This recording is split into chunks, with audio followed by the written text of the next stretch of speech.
Hey, everybody. Welcome to episode 28 of the High Conflict Co-Parenting Podcast with Brook Olson and Charlie Jewett. How you doing today, Brook? Doing really well, Charlie. Ready to go again.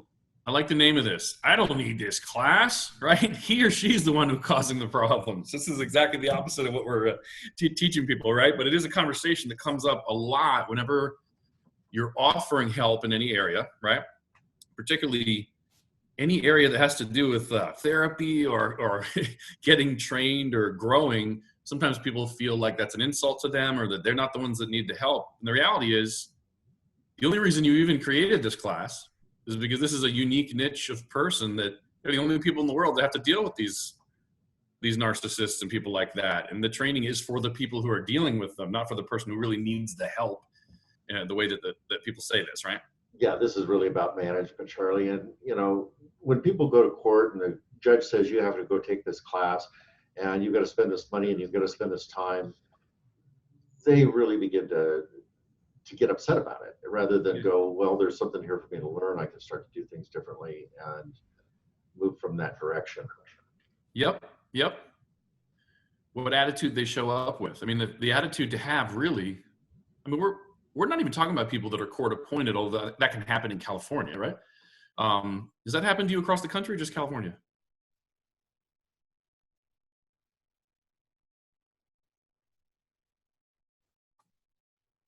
Your sound went away.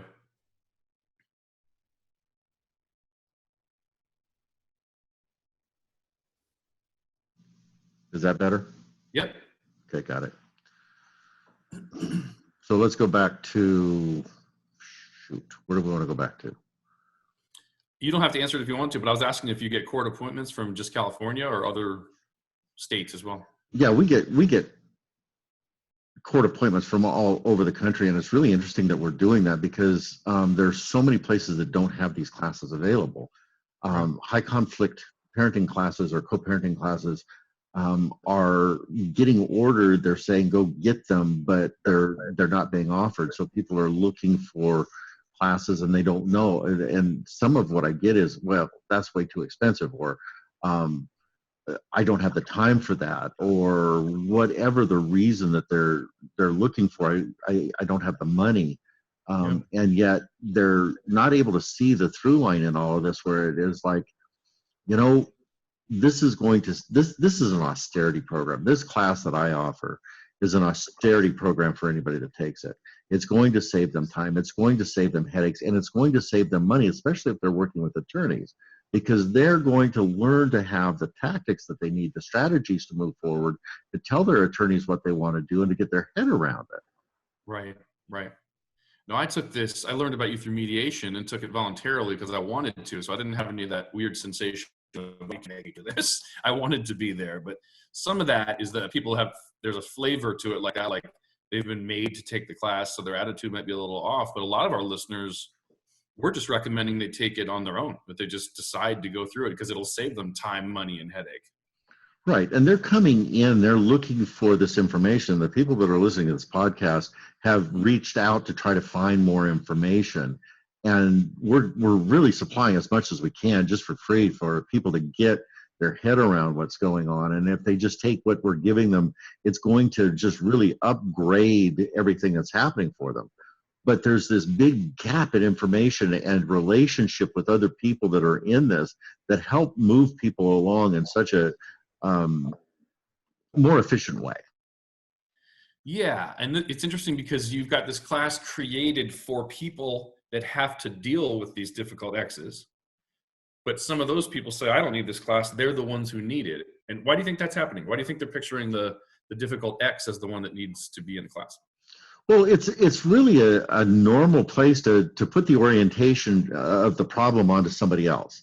I'm okay. I'm not causing this. I'm really willing to work this out. I want to do the right thing. It's them that don't want to do it. It's the other person that doesn't want to do what's being asked of them. Mm-hmm. And again, it's this idea that I can take control of this. I can start to manage this if I have the tools to manage it. And that's what this class is about. It's not about trying to change the other person in any way, shape, or form, because we've all come to that arena for the most part that we know that that's not going to happen. And Yep. expecting change or demanding change from somebody else is just absolutely ludicrous. Yeah.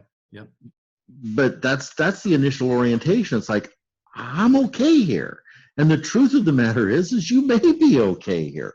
The problem is that you're stuck in this cycle, and how do you solve the problem of getting out of it? Yeah. Yep. And the kids might not be okay, even though they may be sounding like they are, or telling you what you want to hear. You've mentioned that to me a number of times. The kids will tell each parent what they want to hear, right? Right, right. And learning how to manage that one. It's like, how do I filter through the things that aren't real? How do I get the proper information of what's really going on? Because if I'm not getting accurate information and I'm engaging in this with the other person and that's not really going on, then I'm in the creation of it, right? Yeah. Yep.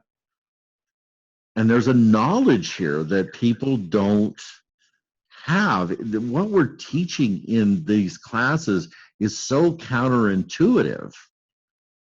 And because it's so counterintuitive, because it's such a bizarre world, people make huge mistakes. And Right. that's why they need the class. So let's talk about that word class, because I've been there, but most people haven't. And there's always resistance to spending money. There's always resistance to doing something you've never done before, because it's kind of like it's just not familiar, right? Right. And then I would think, sitting in a different state, watching you on TV, listening to you talk for 2 hours would be considered boring. Is that what's happening in these classes? Will the person be staring at their computer camera, listening to you talk for 2 hours? No, actually, though, you have a lot of opportunity to hear other people and what they're going through and what their successes are and how they've managed to utilize the tools that we're teaching in the class.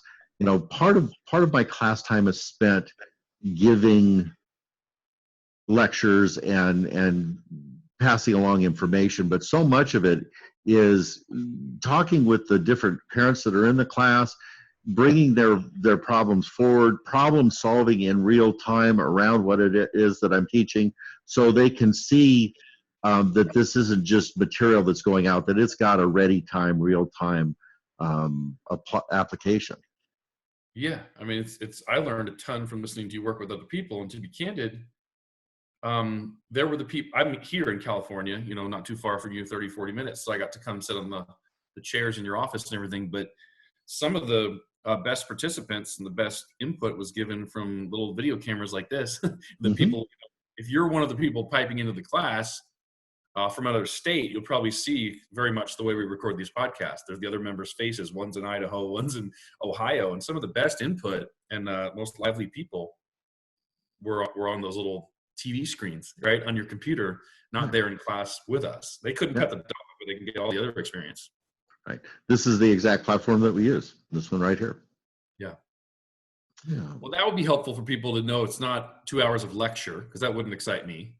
Put you to sleep, wouldn't it? It would put me to sleep.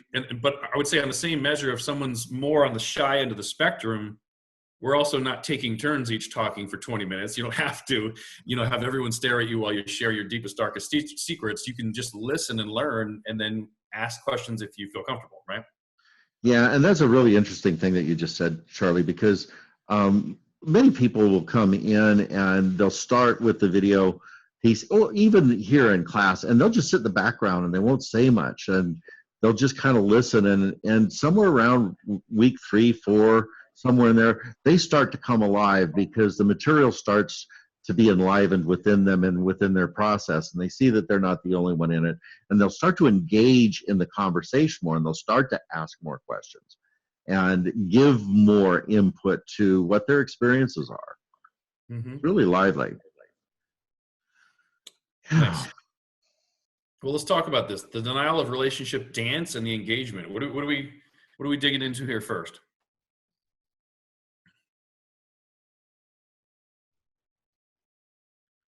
So when people are first ordered to or suggested to come to the class, there's this denial of, I need this. It's like they don't know that the dance that they're in, they don't understand what's happening. Again, there's this idea that it's somebody else that's causing it and it's not me. And they run into the righteous indignation, the pushback of, stop blaming me. This isn't my fault. It's not my problem. It's somewhere else. And they start to really lay that victim statement onto somebody else. And their orientation, again, is to somebody else being the problem. And this is that whole victim piece of not taking responsibility. And they go into, the various different excuses of, I don't have the time. I don't have the money. I've already done everything. I've tried everything and nothing works.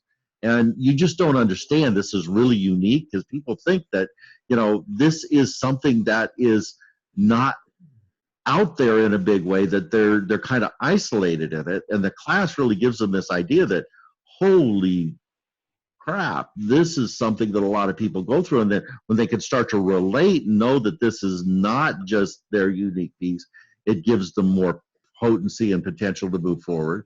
And then there's this idea that this other person won't change and it's a waste of effort. And, coming back to, the other person isn't going to change, but it isn't a waste of effort because you get to learn how to manage this. Yeah, and my analogy is going to break down because the listeners aren't lifeguards trying to save someone. But when you say, I don't need this class, it's the other person that needs to change or has all the problems. It sort of reminds me of a lifeguard taking, lifeguard training. How do you save somebody who's drowning, who's flailing and fighting back at you? And you say, well, I don't need training. They're the ones who are acting crazy and not swimming. No, as a lifeguard, the skill you have to learn is how do you be around the person who's not logical and acting crazy at the time, doing crazy things, and still get the job done, right? Mm-hmm. Our listeners are not trying to save their exes and rescue them. Their exes aren't the flailing victim, but the same idea. There's a skill to be learned. How do you deal with a person who's acting crazy? And why do each one of us feel like our case is so unique and that we're alone to some degree? One, not being in classes or not being around other people and going, man, there's 20, 30, 40 people just right here going through this. And the class repeats every, 8 weeks or 9 weeks, or what are we up to? 9 weeks. 9 weeks. You remember how alone I felt before I found your class? There was one group that got together 3 hours from me once a month. And it took me a while to even find them. And they didn't have a way to pipe in through a video, right? But we also feel there's something about people, the way they think of their problems, that make us think ours is unique and the techniques wouldn't work and no one would understand. And we kind of got to just get over that. Like, there's the same problem cycled all over and over again. We all have kind of the same problems. Yeah. And we could really come at this from a place of really a holistic approach of really trying to find the sweet spot in navigating all of this. And what I found I found support groups and Facebook groups and online groups out there that talk about this, but so much of what I see in those groups is more ranting, more blaming, more of that type of conversation going on that isn't problem solving. It's like, yeah, this is what you're in. Well, everybody knows what they're in. This is what it looks like. This is what it feels like. And there's this projection as to, that narcissist, that borderline, that sociopath that's over there that is causing all of this. And there's this projection onto them as a place to just dump all of their anger. And it doesn't get us anywhere. That whole collusive conversation leads us deeper into the hole. And what we're doing in these classes and with my coaching is wiping all of that out and saying, yeah, this is obvious. This is what's going on. This is the cycle. How do we get out of it? Let's solve the problem.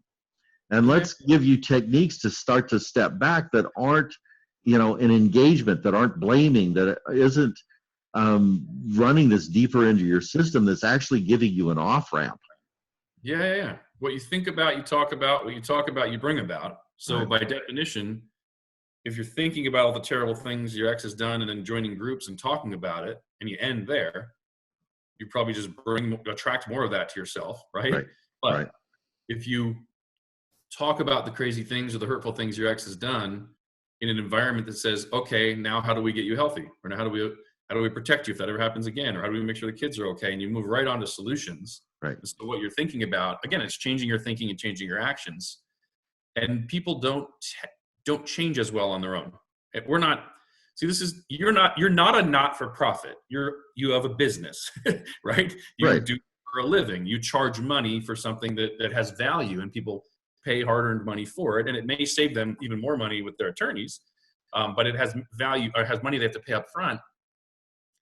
We're not doing that because you're a greedy mogul. We're doing that because people don't change as well alone. And the country needs to change. Their family needs to change. Their kids need to change. The court systems needs these things to change. And people just don't change as well alone as they do with coaches, which is why professional golfers still have coaches and things like that.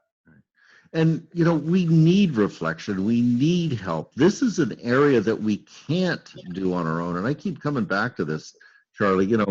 If we don't have a cohesive team of professionals that lead us through this, we're going to get lost in the weeds. And, attorneys, we've talked about this in other podcasts, they look at this from an adversarial piece.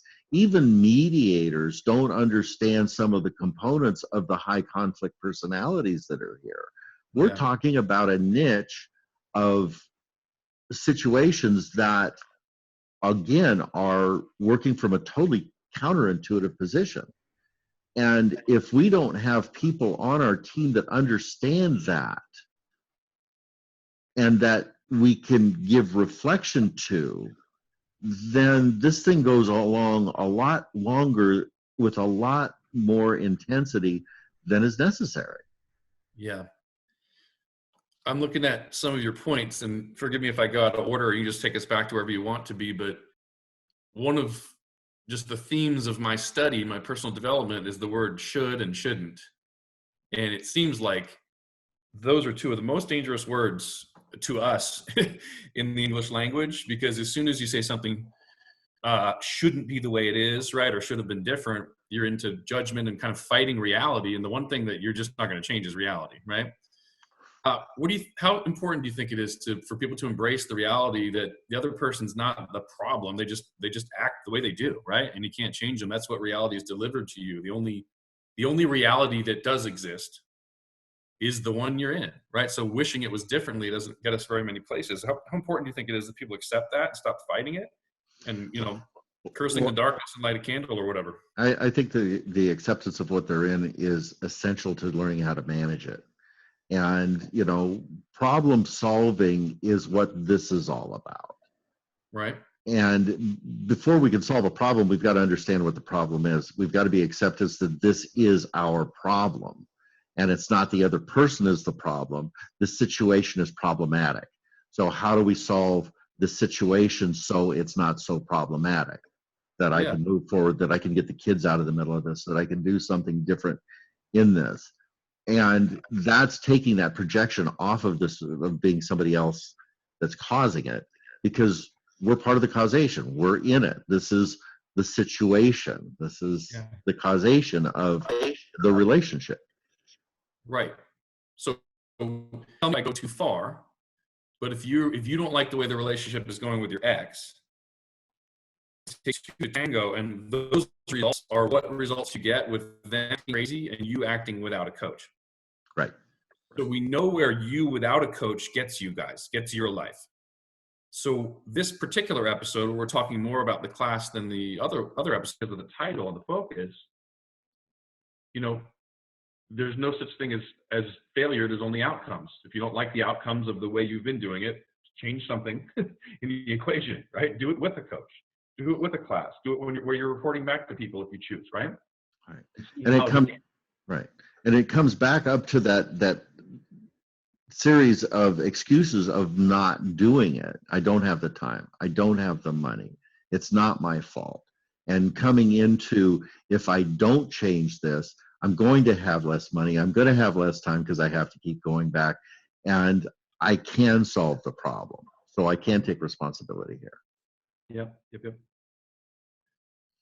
So, after 2 or 3 or 4 weeks when people are in the classes, they start to come in and they start to see things start to change. And, he or she may be continuing to do the same things. I'm talking about the ex, but the people say, I'm not doing the same things and it feels better. Things are working a little bit better. Right. Or he or she has stopped doing some of the things and I continue to the course and it continues to feel better. This is the progression.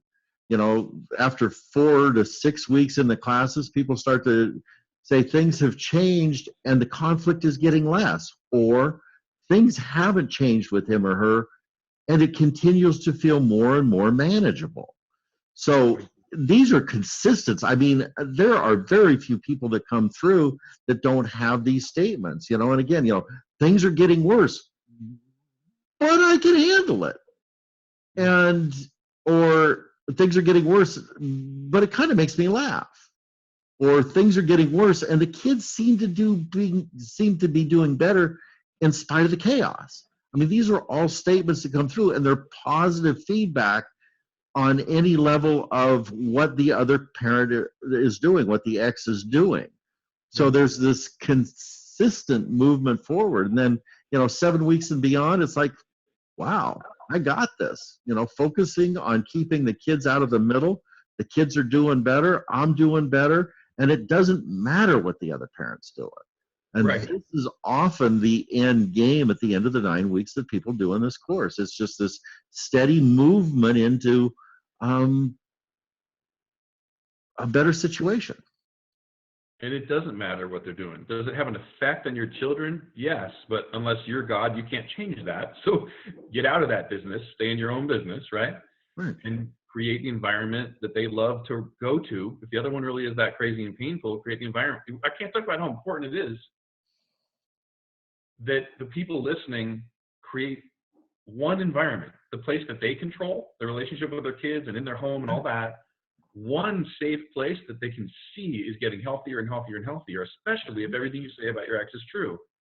And you see your situation as unique and your ex is the worst. And how could you be helped by the class? Because they're so bad. You could be helped more by the class and by the techniques. And your kids need it more than other kids if what you say is true. Yep. And the statement that we come back to time and time again in these podcasts is that, it only takes one parent for the kids to be okay. It's not ideal, but it's good enough. And without that uptick in one parent's awareness and their willingness to step in and go the extra mile, to do the extra work, to learn the extra techniques, the children are going to get lost. And that is tragic. And if you go deep enough spiritually, you can get to the point where you go, life is happening for these kids, not to them. And they would not have been better off with the perfect parents that we wish the family had become. Right. There's something in it for these kids. Pain is not bad, right? It's just it's part of reality and it motivates, right? There's something in it for these kids, and that's hard for all of us. I mean, all of us that watch our kids go through things that we wish wouldn't happen or be treated in ways that we wish people wouldn't do. And the reality, we still come back to the same thing, that's what reality allowed. And life is happening for them, and we can help guide them, and they're going to be okay. Yeah. And, you and I talk about this all the time. We talk about it on camera. We talk about it off camera. But, I've watched your progression through all of this. And the conversations that you and I have about your children is that your children are more engaging. They are doing better. It's not perfect. There are still things that are going on that are frustrating, but you manage them better. And because you manage them better, they're settling in. And because they're settling in a little bit more, your level of frustration is dropped. The explosiveness and the crazy making that goes on is retreating into the shadows. And this is the normal progression of this when people go through these classes, when they get some coaching, when there's some feedback for them in real time. Part of the coaching work that I do is often post-class. And people will pick up the phone and they'll say, can you give me a session? I've got a situation. Can you help me through this? And we'll do 1 or 2 situations and they'll, go off and they'll get back into the game. And that's where we're headed here. This isn't something that we want to be doing all of the time, but we want to be able to step in and get the information and then get the reinforcement, and then we can keep moving down the line. If I can speak for the people that are in the situation, in the middle of it, wishing it would end or change or whatever. Right? I'll speak for that group since I'm in that group. I feel like helplessness and lack of control is one of the main things we feel. Like we don't want something to be the way it is, and we really want it to change or want to have a card to play or something to do, and we wait 2 months and show up at court and nothing happens. We're like, oh, I just lost 2 months, right? I want to make progress, right? Another example, we were on a trip the other day, my girlfriend and I, and one of the highways came to a complete standstill for 45 minutes. Didn't even move. We couldn't see the accident. Nobody could talk to each other really. And I'm telling you, I was begging to go 5 miles an hour. We were moving at all. 5 miles an hour would drive me crazy. I wanted anything just to get a little closer to my destination. Progress is so important, and the reason that you've seen me change and kind of why we're explaining the class in so much more detail, the only card you have to play is working on you. The only way to make progress with these types of people is to change who you are, and it's the only way to help the kids anyway. So the only other option is sit there and be passive and do nothing, or try stuff that's not proven, which can be really dangerous, like listening to Just Friends and angry Facebook books or whatever, Right. Facebook groups, right? So what we're really passionately saying is, especially since it will probably save you money on attorney's fees, it certainly would have saved me a ton. You know that from knowing my situation. You'll probably get the money back anyway, though we can't promise that, but it's lots of track record. These classes will help you and your kids. I passionately believe that. And, I'm constantly looking out there, Charlie, and I want to have more resources. I want to know that there's more resources. I want to be able to refer to more resources. But we're unique here. We're doing something that I can't say that anybody else is doing. And that's frustrating for me because I want more people getting this stuff. I want more people to have these resources. But until that happens, we've got something going on here that's really special. And I've heard you talk about train the trainer, and if there's people listening that are like, hey, let's start more of these groups, you know what I mean? You'd be willing to talk to that person, right, about getting into solving the problem too in a big way? Absolutely. I do have training classes for instructors, and I do those typically 2 times a year. I've got one coming up at the end of March now. And if somebody is interested in that, or, they've got 2 or 3 people around that they know that would like to get more training, I'm willing to come in and put those pieces together for them. That's awesome. Now, at the time we recorded this podcast, you just added a second group class, right? So there's more of these classes that work better for timing on the East Coast and things like that. Is that true? That's correct. So we've just added one for Mondays at 3:30 Pacific time, and they could come in if they're in Central or Eastern time, or even afternoon here on the Pacific Coast, and they want that slot, so they're not up until dark out 30 in the middle of the night. Exactly. Anything else you want to say on the class, or the reasons that, the roadblocks that get in people's way and how they could maybe avoid them? No, Charlie, I think that we've really covered that, but I just really wanted to bring this moment together, not as a commercial, but as a realization that, this is an important piece, and to get more help, to step in and really engage in it, and just not listen, but to be a participant in it. Yeah. And I'll put my 2 cents in that as well, because I don't want it to be a commercial, though I'm a full believer in capitalism and selling things. In my world, selling is helping people know what they should do and helping people to do what they should do. And that's the hard part, the second piece. Yeah. All you have here on today's episode is 2 guys who really think you should do this, by us comparing the people who've done it and the people who haven't, and the results they're getting and what they spend on attorneys. And more importantly, what they do to their own bodies with the difference in emotion, and then how the kids react to that. We think everybody going through this should have a coach and should have this training so that they can go through it with as much grace as possible and minimize the negative effects on the children. Just maximize your life. Well said. Fair enough? All right, guys, we'll wrap up episode 28. Be back next week. This one was on, people that are thinking, I don't need this class because the other person is the problem. We 100% agree with you. This entire podcast exists. The whole, all of these episodes, 28 episodes now exist because we know that the other person is the problem. The issue is they're not seeing themselves as a problem and fighting like heck to change. Therefore, you're the only hope that your kids have. You're the only hope for your own emotions, for you moving on, having another, or having a wonderful, healthy relationship in your life sometime, which is an amazing experience.